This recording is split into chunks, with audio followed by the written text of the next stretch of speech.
The Utah Utes just made another splash in the transfer portal.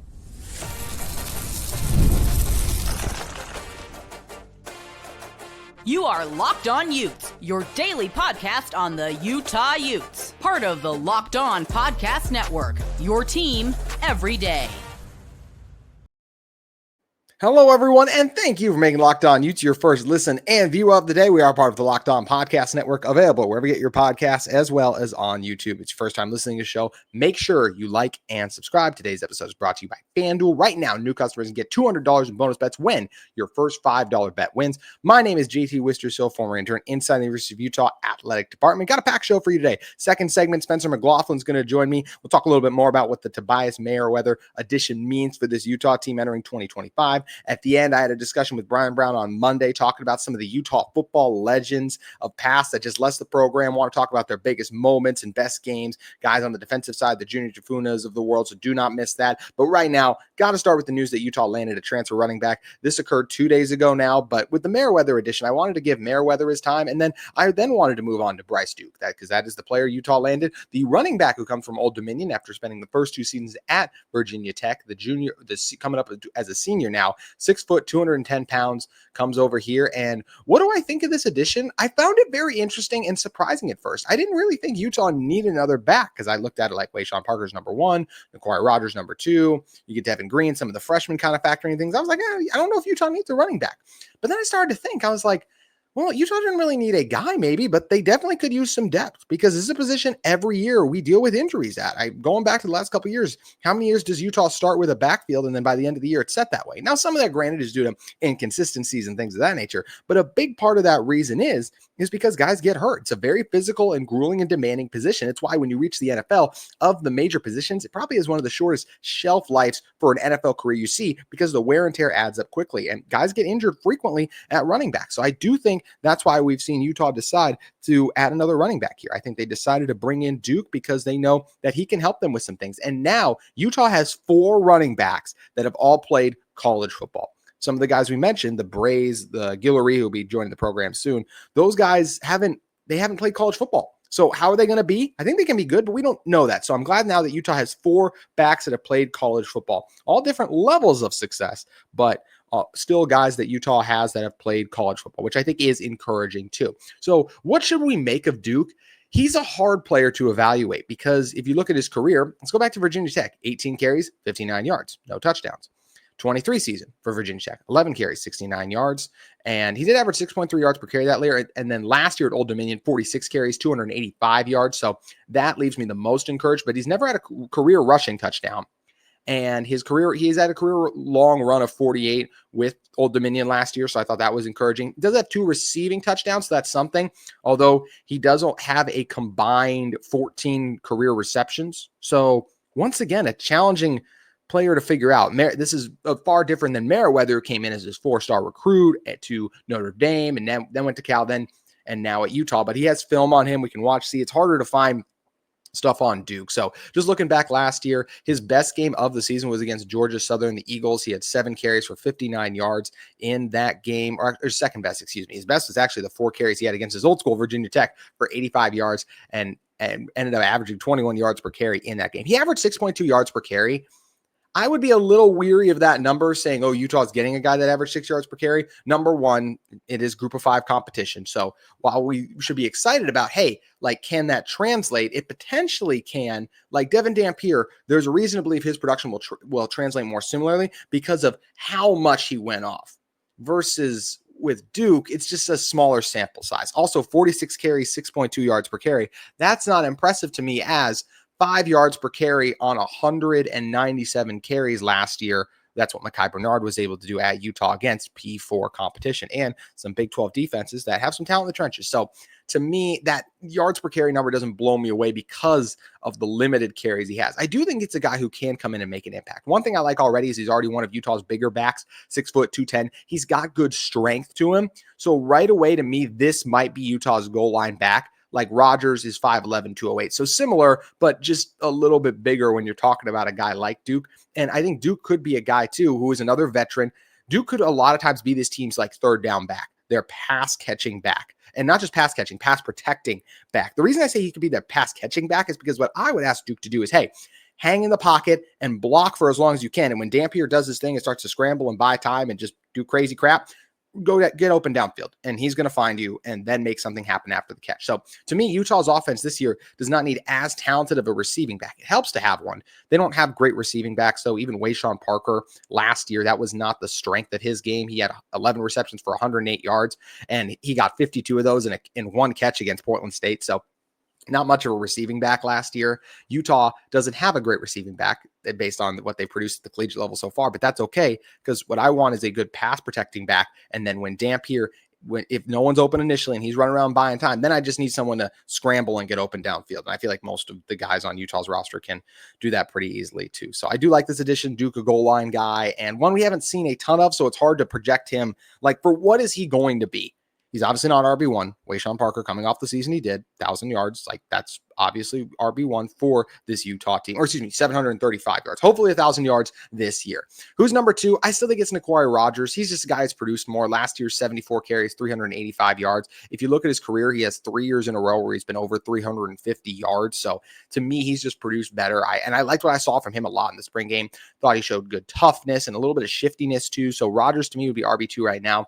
But I will go, I think right now Duke has the edge over Green. I think Green is a more talented back in terms of breaking off big runs and all the things of that nature. So I still expect Green to get carries, but I would go Rogers over Green as a true running back. So then it becomes, okay, even though I think Green's a better running back, what can Duke provide? And I do think Duke will be a better pass protecting back, which is huge in this offense. So it's something Kai Bernard was very good at, and Utah has to replace that. So I look at Duke and say, I think he's RB3. I think on a lot of third down situations, you'll see him or Rogers in. And look, Wayshawn's trying to grow his pass catching abilities, so maybe he will be a talented third down back. But the biggest thing, once again, will be pass protection. When teams try to blitz and get Devin Dampier down quickly, who is going to be able to hang in the pocket? Which back is going to be able to take on the blitzers and be able to just give Dampier the extra split second of time that he needs to then make that throw downfield? So that's how I see this working out for Duke. Once again, Wayshawn Parker 1, Rogers 2, Duke 3, very close, him and Green. If you just need someone to carry the ball, like, that's where I would lean Green based on, and he had a nice spring game too. But for what Duke can provide, I do think that he's a guy that, because of Utah not having that skill set and their other backs maybe as strongly, I think Rogers will be a fine pass protecting back. But I expect to see Duke in on a lot of third downs here early.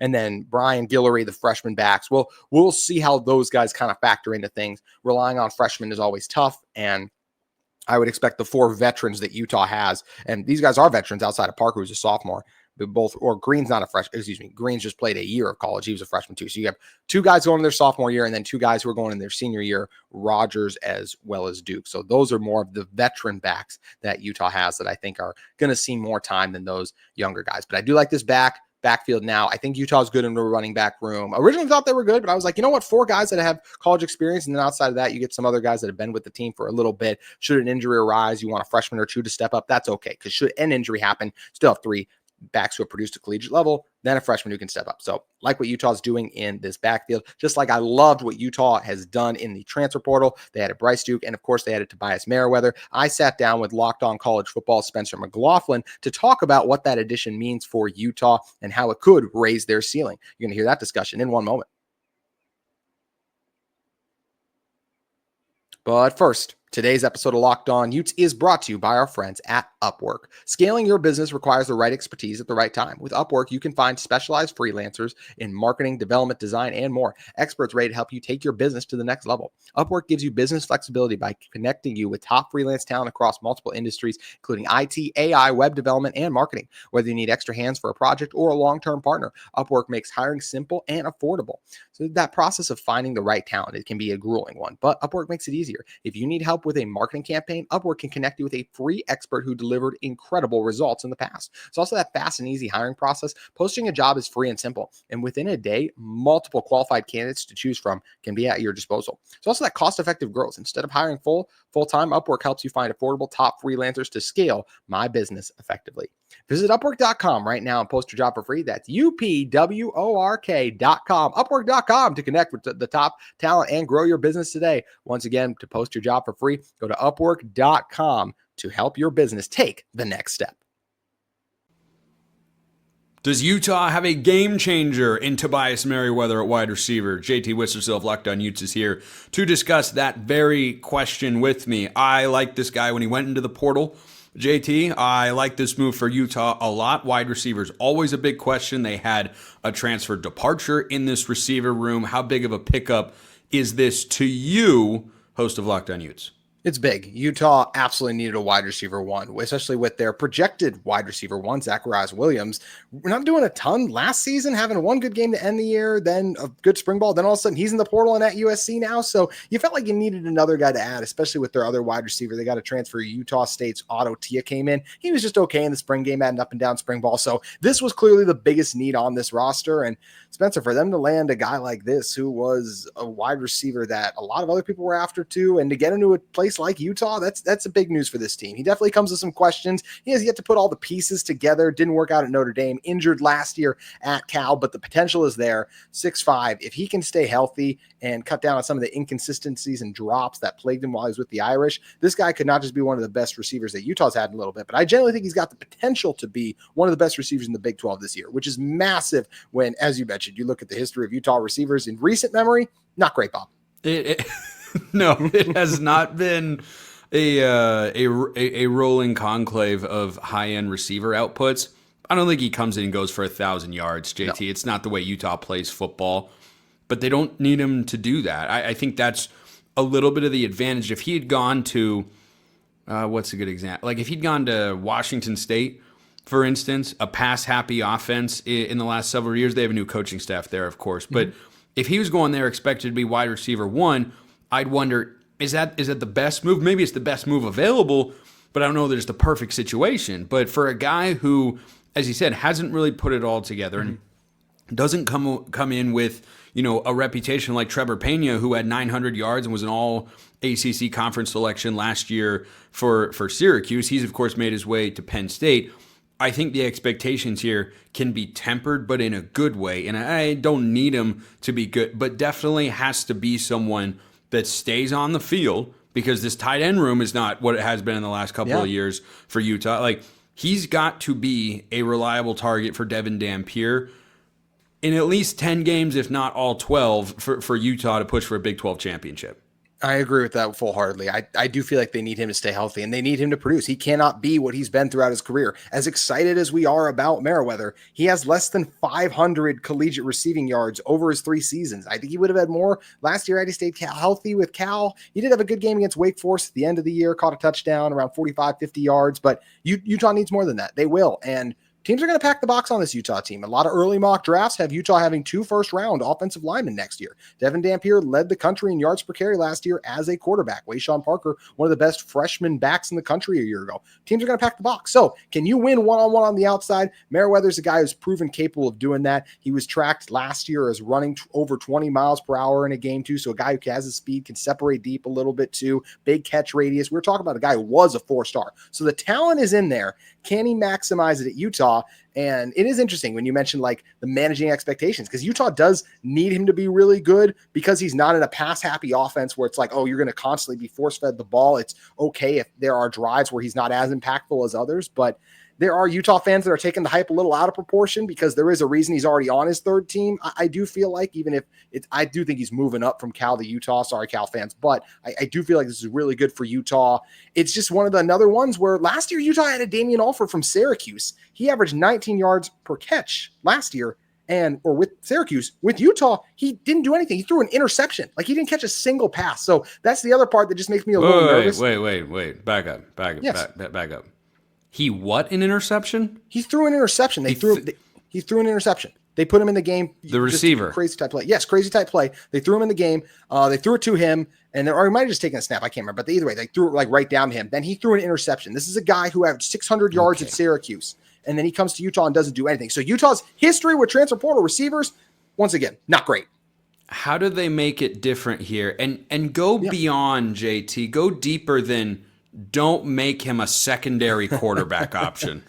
I think what's encouraging is it's a new offensive coordinator. It is Jason Beck. It's a guy who last year, a couple of those receivers at New Mexico, even though the focus was Dampier and the run game, still had success, had over 700 yards receiving. The fact that he was leaving Cal, I mentioned, I think this is a step up for him. But the fact that he's leaving Devin Brown, some of the other things that Cal has going on to come to Utah's offense shows me that he's sold on Jason Beck's vision. And I think that's where the hope comes from, is that it is a new offensive coordinator. If it was a new offensive coordinator, we'd just be talking ourselves into the same thing, that this year it'll finally be different. And in a way we are again, but we have a reason to be, because last year, this offensive coordinator and this offense led by Devin Dampier was 4th in the country in yards per game. Are they going to be that in the Big 12? I don't think so, but I do expect this offense to make a massive leap forward when you look at the talent that they are assembling on that side of the ball. I don't see how they're worst, and especially because we talk, Spencer. I mean, you talk about all the time. What's the most important position on the field? Quarterback. I don't see how Utah got worst at quarterback. If you want to say it's not going to be great, like CBS had a list where Devin Dampier was a top 10 guy. If you don't think he's going to be that next year, top 10 in the country? They said top 10 in the country. If you don't think he's going to be that next year, that's okay. But I have a hard time believing, I don't want to be mean to Isaac Wilson, but like wherever he lands, he's going to be better than what Isaac Wilson was last year. So I think that's where the encouraging signs come in. It feels like this is an offense that is set to maximize its position players better. And Jason Beck just comes with a fresher approach than Andy Ludwig, who his style, I just think it kind of faded out. It had its time, 2 Pac-12 titles. We're grateful for that. But the change in offensive coordinator leaves me very optimistic that guys like Merriweather will be maximized in Salt Lake City. How has he supported the other receivers in the room, the tight ends, which has been such a huge position for the Utah passing game in recent years with Dalton Kincaid and Brant Keithy? Those guys aren't walking through the door anymore. So how do you support, a guy that's capable of being a number one option, but as we mentioned, hasn't been called upon to do that yet and might be someone who you want to give a little bit of a grace period to before you're saying, hey, we're going to give you 12 targets a game. We need you to haul in 8 of them for 80-plus yards and a touchdown. Yeah. Real quick, Brant Keithy actually still without an NFL home. That's one of the, if you just look back at what he was doing in college. That's got to be injury driven. I think so. It's just one of those crazy things when you look at how good he was going back to 2019, but that's just how crazy, how long he's been in college. Anyways, Utah, other pass catchers. Well, I will also say they just lost one of their top tight ends. Landon King went to Duke, unfortunately. So that's where you take a little bit of a hit in the tight end room. Tight end room is probably not the best, but this offense does maximize more on those receivers. I mentioned Otto Tia a little bit earlier. I didn't love what we heard in spring ball, but I want to give him more time. That is a guy who had over 400 yards last year with Utah State, played one of his best games against Utah. We know how good those Utah DBs can be. So he's a guy I'm looking to see emerge. Outside of that, you got Larry Simmons from Southern Mississippi. He had over 400 yards. You got Justin Stevenson, who had over 200 yards at Wyoming.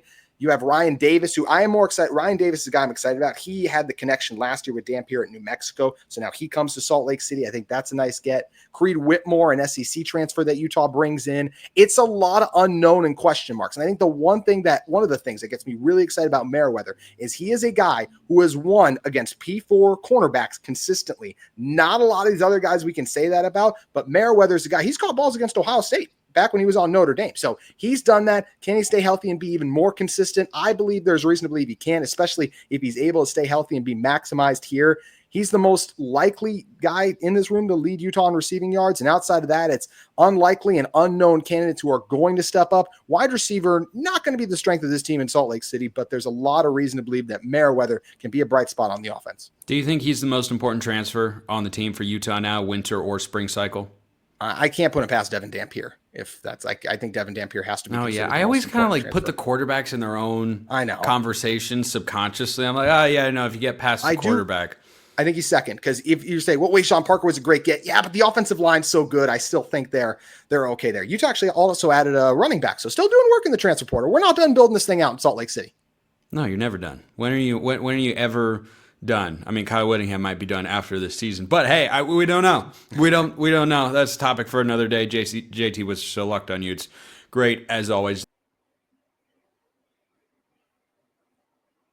Today's show is brought to you by FanDuel. FanDuel is your place because the NBA playoffs are in full swing and every night delivers highlight-worthy performances. I mean, think about just 2 nights ago what we saw at the end of the Celtics and Knicks game, and then how about the wild ending in Denver? Well, it wasn't in Denver, but it became a Denver takeover with Aaron Gordon hitting that massive 3 in OKC. There are major momentum shifts every night, and you can't miss moments. Whether it's a game-winning shot or a breakout player, there's never been a better time to get in on the action, and you can with FanDuel because FanDuel makes it easy to stay in the game. game. Before tip-off and the live play begins, they have player props, performance trends, and same-game parlays. Fans have more ways than ever to play smart and win big. Which players do you think are going to show up and have a big moment? I think Donovan Mitchell is going to bounce back after the Pacers got the best of the Cavs, so he's a guy I would keep an eye on too. And also, how do you think the Knicks series is going to, just the Knicks series, how about the Timberwolves series? That's one I have my eyes on. I think it's going to be a really fun one too. You have got to see what's going on FanDuel. You could add $200 in bonus bets, add to the excitement with your first $5 bet if it hits. New to FanDuel, it's the perfect time to sign up. Head to FanDuel.com and place your first $5 bet. If you win, you'll get 200 in bonus bets. Make every moment more with FanDuel, an official sports betting partner of the NBA. Once again, head to FanDuel.com and place your first bet for $5. And if you win, you'll get $200 in bonus bets right now. Now I want to pick up a conversation I had with Brian Brown the other day. We were talking about some Utah legends. We did the first part where we talked about Brant Keithy, Cam Rising, Mekhi Bernard. Now I want to talk about those defensive players who played a key part in both of Utah's championship runs. Hope you enjoy the rest of my conversation with Brian Brown. Speaking of good times, Brian, you and I always have a good time when we turn on the tape and watch some Junior Tafuna. What is the best play of Junior Tafuna's career?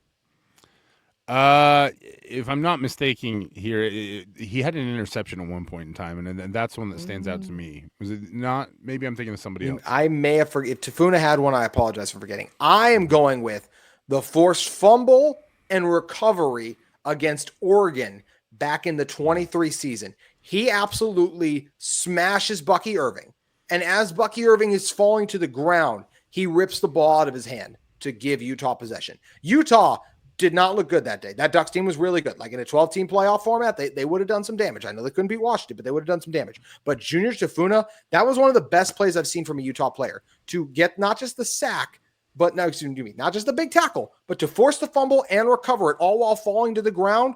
Unreal. Yes. So it was overlooked because of how bad it was. It was just like, it was a terrible game for Utah, but that play was unreal. But I think really what was great about it is it showcased the full slate of what made Junior Tafuna great, right? He was a strong but also athletic freak of a player, a guy that came out of high school playing linebacker and bulked up and grew up to become a defensive tackle. And, I think his career was so promising early on. I believe he was a freshman all-conference, first-team selection. Freshman of the year. Freshman of the year.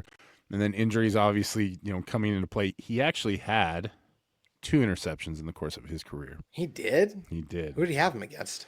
2022 and 2024. I should probably have Junior, I'm sorry. I completely forgot. Oh, while you look for this, any pushback on the best game he played was that 21 game against Oregon. He was still breaking out. He had 1.5 sacks in that one. Just felt like he was unblockable in the Covey return game. No, I don't think so. That's the one that really stands out to me. And that was really where he was at his apex. It feel like, as things progressed on, only played 11 games, played in 11 games in 2023 and then just 10 in 2024. Not what we expected to see out of him, but the injuries started to add up a little bit. And as we were talking off air about where he was going to get selected, I think that's where a lot of NFL teams may have zeroed in. An older guy, a player that served an LDS mission and is coming out a little bit later with injury history, may have deemed his stock. But I also think it's his showing at the Reese's Senior Bowl was everything he needed it to be, and just demonstrating that the physical tools are there. Physical tools absolutely are. Did you have the teams he had to pick against? I do not, but I'm not going to We will circle back to you while you look at those. We're going to move on to another Utah defensive lineman that I want to shout out, Vani Villinger. This is another guy. I know he didn't close the year I wanted to, but so many fun moments with this team. A big part of both Pac-12 championship runs as a defensive end. He had, for his best game he ever played, I'm going the 3-sack game against Washington State in 2021. I mean, how many days do you end up with 3 sacks, Brian? So that's the one I'll go with there. And then for the top play of his career, I'm actually going to go the forced fumble he had against USC last year. He forced a fumble out on, I forget the back's name. I think it was Marshawn something.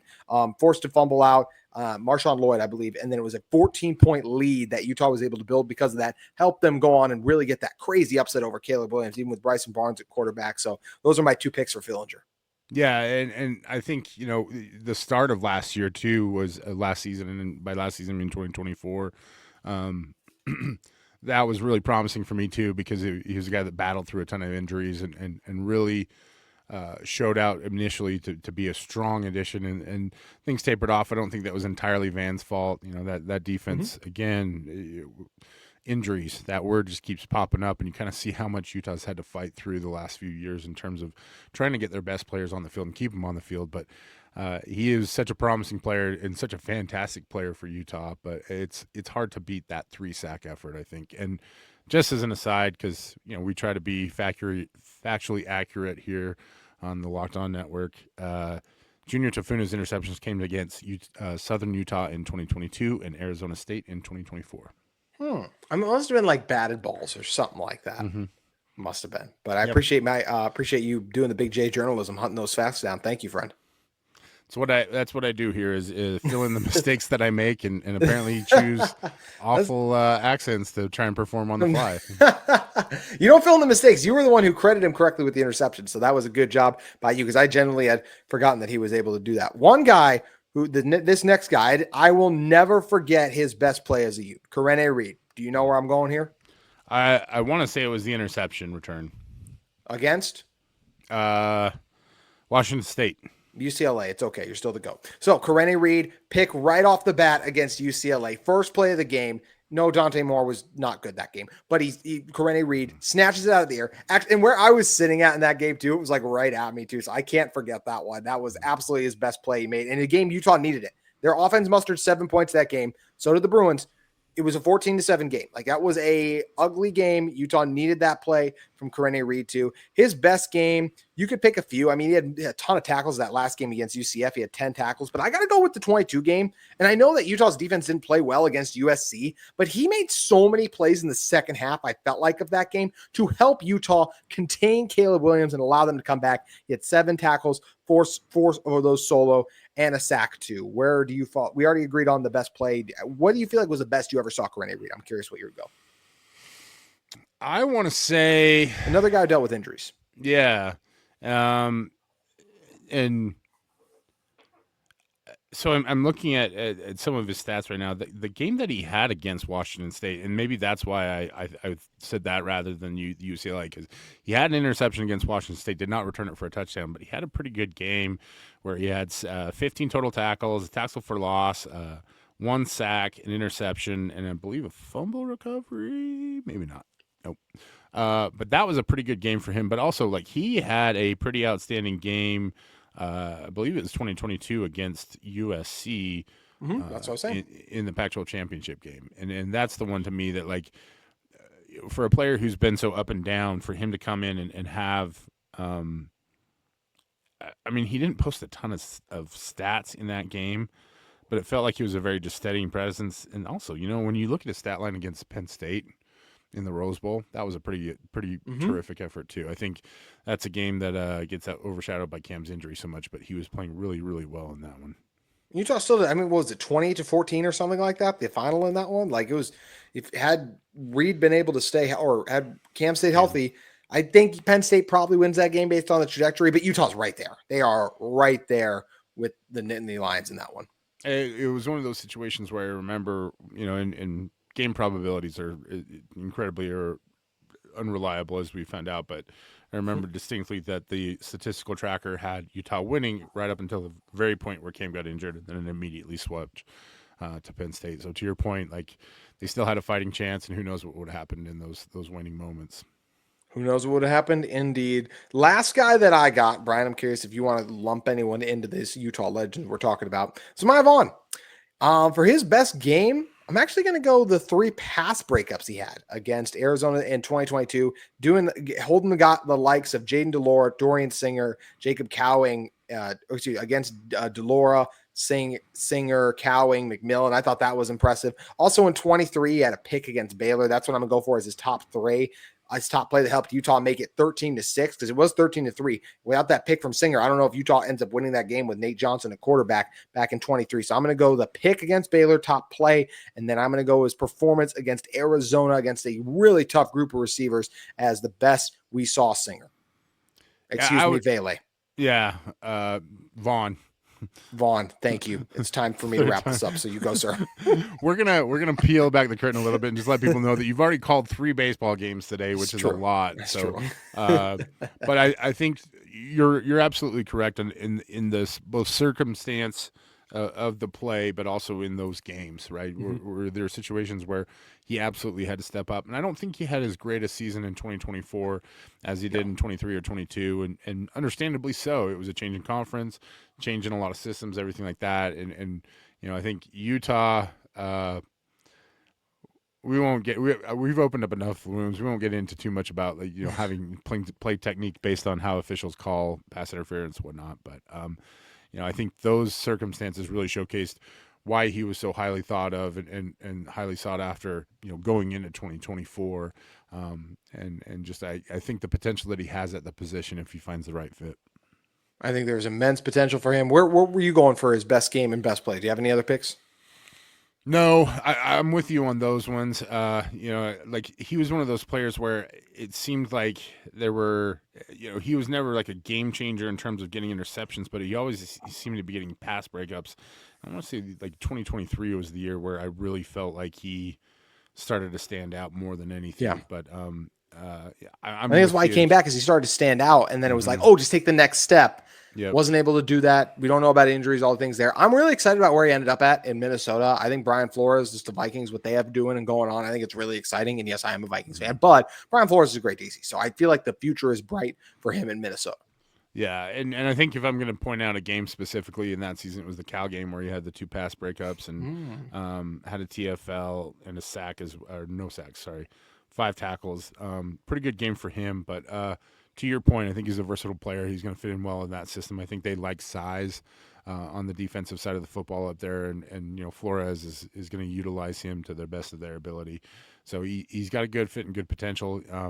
And he is part of what Utah is really tried to build upon, which is big athletic corners who can make things. And he's a guy that they found in a very unlikely spot as he was a walk-on quarterback. So you look at those kinds of things, and he really does epitomize a lot of what we like to call a Utah man. He really does. All these guys do. Let us know in the comments. Who else did we not mention? With the focus of this, I was trying to mention the 2 guys that I felt like played the biggest part in both the Pac-12 championships going back to 21, 22. Really a big part of those ones was the focus. But let me know below if we were able to miss anyone. You guys definitely did not have you know what? I don't have an in me for the segue, but I'm just going to say, Brian Brown, you're the GOAT. Thank you as always for coming on. Please let everyone know where they can find you at. You can always find me on social media or probably your local In-N-Out grabbing a hamburger. Never a bad place to be. You're the best, man. Thanks for coming on. Thank you, man. I appreciate it. Thank you for making Locked On Utes your first listen every single day. We'll be back with you tomorrow. Cheerio!